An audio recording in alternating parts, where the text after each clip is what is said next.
Hello friends, જય શ્રી કૃષ્ણ. સ્વાગત છે તમારું અમારી ચેનલમાં. તો ફ્રેન્ડ્સ, આજે આપણે બનાવવાના છે એક ઇવનિંગ સ્નેક, જે એકદમ ક્રિસ્પી, કરારો અને ચટપટો બનીને તૈયાર થાય છે, જે તમે સાંજે નાસ્તામાં પણ લઈ શકો છો ચા સાથે, અને બાળકોને લંચ બોક્સમાં આપવું હોય તો પણ આપી શકો છો. એટલો સરસ ટેસ્ટી બનીને તૈયાર થાય છે. તો ચાલો આપણે એ નાસ્તો બનાવવાનું શરૂ કરીશું. તો ફ્રેન્ડ્સ, આજે આપણે રવામાંથી સરસ મજાનો ચટપટો નાસ્તો બનાવવા માટે અહીં 1 કપ તમારે રવો લઈ લેવાનો છે, અને 2 નંગ બાફેલા બટેટાની જરૂર પડશે. 1 ટેબલસ્પૂન જેટલું તેલ, 1 ટીસ્પૂન જેટલા તલ, ચીલી ફ્લેક્સ, જીરું અને કોથમીર ઝીણી સમારી લીધી છે. અને આ લીલા મરચાં છે, મીડિયમ તીખા છે એટલે 2 નંગ લીધા છે.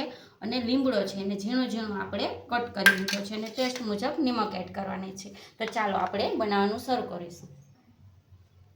ફ્રેન્ડ, સૌથી પહેલાં એક જાડા તળિયાવાળું વાસણ અથવા નોનસ્ટિક વાસણ લઈ લેશું. ગેસની ફ્લેમ ચાલુ કરીશું. હવે આપણે જે તેલ લીધું છે 1 ટેબલસ્પૂન જેટલું એડ કરી દેશું. થોડું ગરમ થવા દેશું. હવે એમાં જે જીરું લીધું છે એડ કરી દેશું. 1 ટીસ્પૂન જેટલું આપણે એડ કરી દેશું. જીરું થોડુંક સતળાઈ જાય ત્યારબાદ આપણે તલ એમાં એડ કરીશું.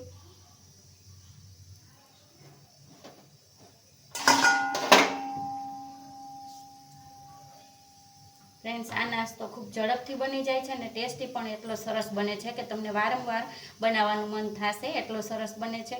તો તમે જોઈ શકો છો જીરું સતળાવા માંડ્યું છે. હવે આપણે જે તલ લીધા છે, સફેદ તલ, એડ કરી દઈશું. ત્યારબાદ લીલા મરચાં,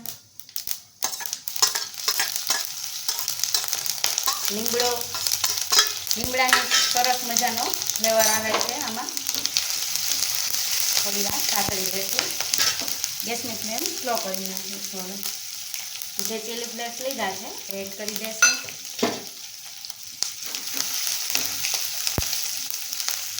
બસ 1 જ મિનિટ માટે આપણે સાતળવાનું છે. હવે આપણે જેટલો રવો લીધો છે એનો 1 કપ લીધો છે, તો 1.5 કપ પાણી એડ કરી દઈશું. હવે આપણે આમાં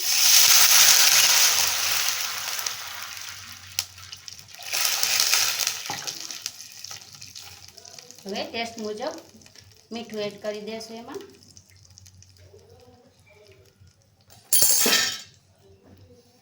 સરસ હલાવતા જઈ પાણીને ઉકળવા દઈશું.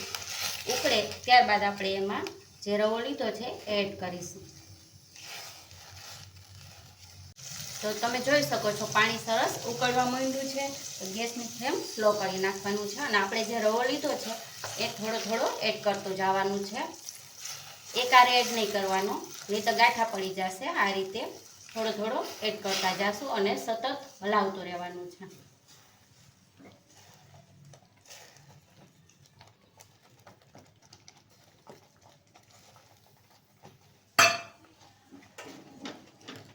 બધું સરસ આ રીતે મિક્સ કરી દેશું.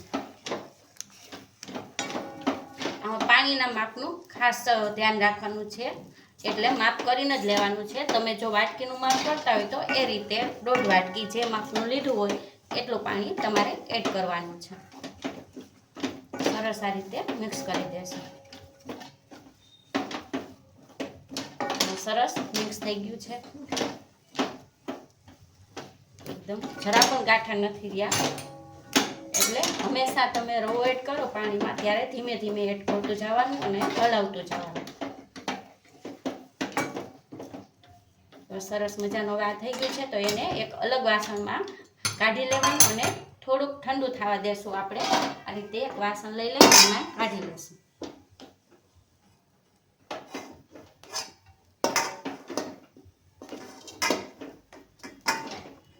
જો આ રીતે કાઢી ને થોડું આપણે ઠંડુ થવા દઈશું, હાથ અડાડી શકીએ એટલું. ત્યારબાદ આપણે જે બટેટા લીધા છે બાફેલા એ એમાં એડ કરવાના છે.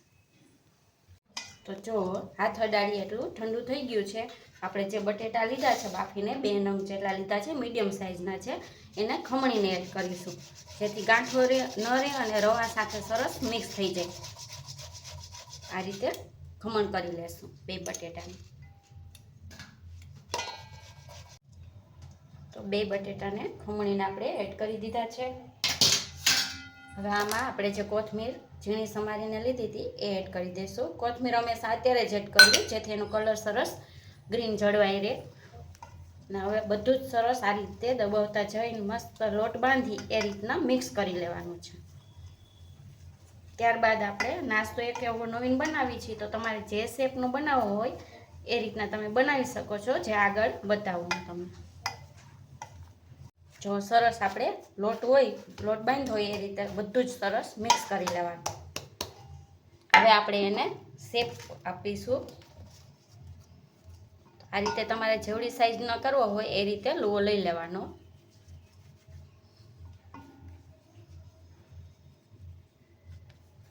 આજે હું સ્ક્વેર શેપમાં કરું છું, રેક્ટેંગલ શેપ જેવો કરીશું. આવી રીતે કરી લેવાનું. ત્યારબાદ આ ફોર્કની મદદથી આપણે ડિઝાઇન કરીશું. જો આ રીતના કરીશું. આ રીતે થોડું થોડું તમે લઈ અને કરી શકો છો. અને બીજું સહેલી રીત તમારી એક સાઈઝ ના થાય એના માટે તમારે આ રીતે થોડોક લુઓ લઈ લેવાનો. થોડોક તેલવાળો હાથ કરી લેશું ને પાટલામાં પણ તેલ લગાવી લેશું, જેથી અડે નહીં, ચોટી ન જાય પાટલામાં.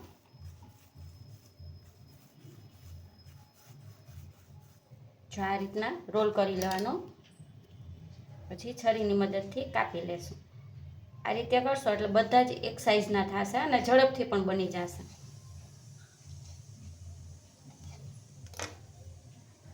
હવે આમાંથી આ રીતે કરતા જઈ પ્રેસ કરી દેવાનું.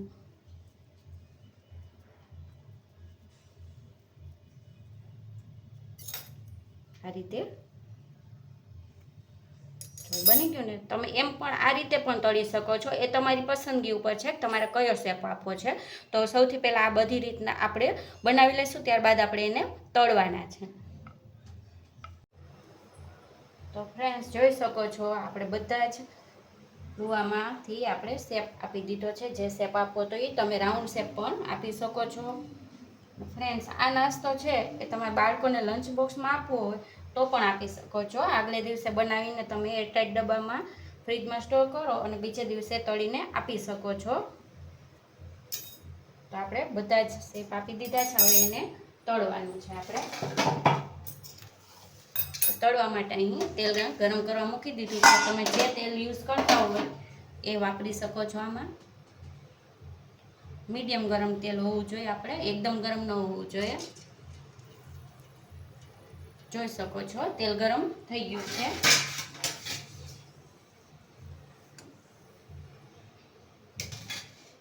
હવે એક એક કરતા જઈ એડ કરીશું. જો આપણે ઉપરથી કોથમીર ને ચીલી ફ્લેક્સ નાખ્યા છે ને, એટલે લુક્સ વાઇઝ પણ કેવા સરસ દેખાય છે. ગેસની ફ્લેમ મીડિયમ રાખી દેશું, સ્લો પણ નહીં અને ફાસ્ટ પણ નહીં. જેટલા સમય તમારે કઢાઈમાં એટલા એડ કરી દેવાના છે.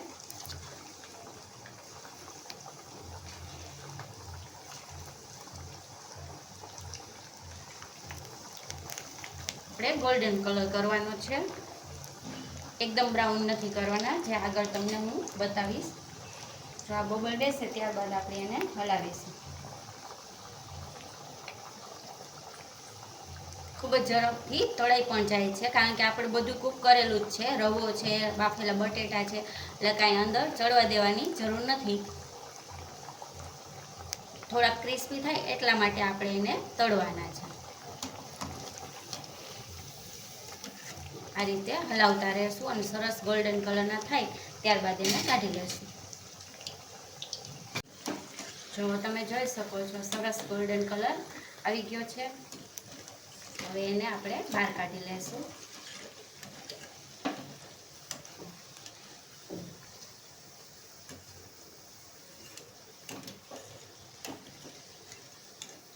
જો મસ્ત ગોલ્ડન કલર આવ્યો છે ને. બહાર કાઢી લઈશું ને બીજા એડ કરી દઈશું.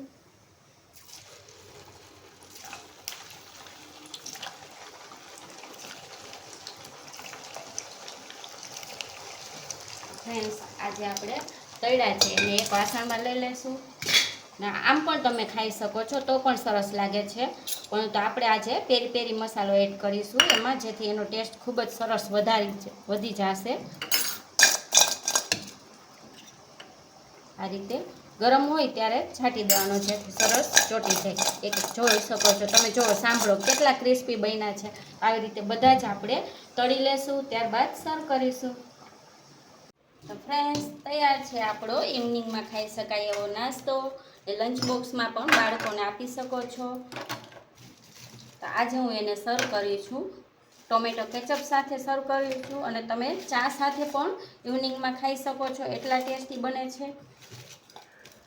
તમે કોઈ પણ ચટણી જોડે પણ ખાઈ શકો, જે તમને પસંદ હોય એ. તો હું તમને બતાવીશ કે કેટલા ક્રિસ્પી બને છે. અવાજ સંભળાય છે? આટલા ક્રિસ્પી બને છે, ઉપરથી એટલા ક્રિસ્પી છે, એટલા અંદરથી સોફ્ટ છે. જો તો બાળકોને તો ખૂબ જ મજા પડી જાય એવા બનીને તૈયાર થાય છે. તો તમને મારી આ રેસીપી ગમી હોય તો વિડીયોને લાઈક અને શેર કરી દેજો, ચેનલને સબસ્ક્રાઈબ કરી દેજો. તો ફરી મળીશું આવા જ નવા વિડીયોમાં. Thank you.